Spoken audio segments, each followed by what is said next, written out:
बेटा बम जी माते श्री थोड़ा जोर से बोलो। बोल बम बोल बम बोल बम बोल बम बोल बम बोल बम बोल बम बोल बम बोल बम बोल बम बोल बम।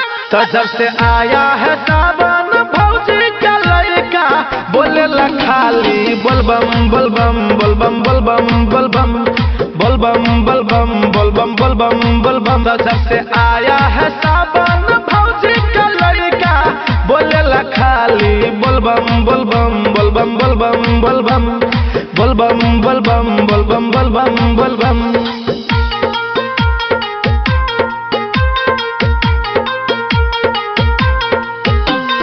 डीजे संजय सम्राट।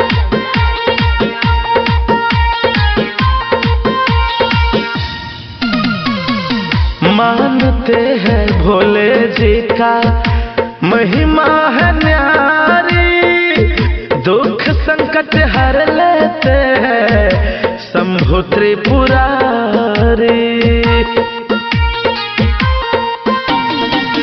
कृपा होगा भोले जी का देंगे बंगला गाड़ी, अपना खातिर मांग लीजिए सुंदर एगो नारी।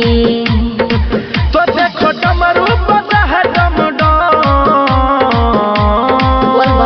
बेटा बम थोड़ा जोर से बोलना है। बोल बम बोल बम बोल बम बोल बम बोल बम बोल बम बोल बम बोल बम बोल बम बोल तो बम। जब से आया है सावन भौजी का लड़का बोले ला खाली बोल बम बोल बम बोल बम बोल बम बोल बम बोल बम बोल बम बोल बम बोल बम बोल बम। तो जब से आया है सावन भौजी का लड़का बोले ला खाली बोल बम बोल बम बोल बम बोल बम बोल बम बोल बम बोल बम बोल बम बोल बम बोल बम।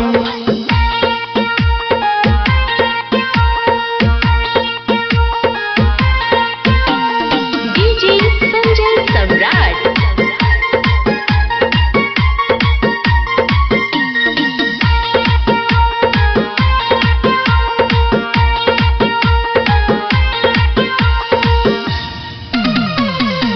कीन लीजिए भाभी जी टिकुली सिंदूर जी, देवघर का पेड़ा तो लेना है जरूर जी।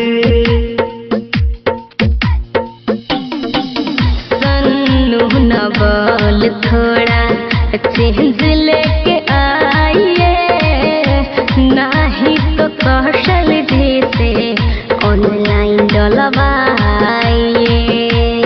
थोड़ा भाभी पे करिए रहा।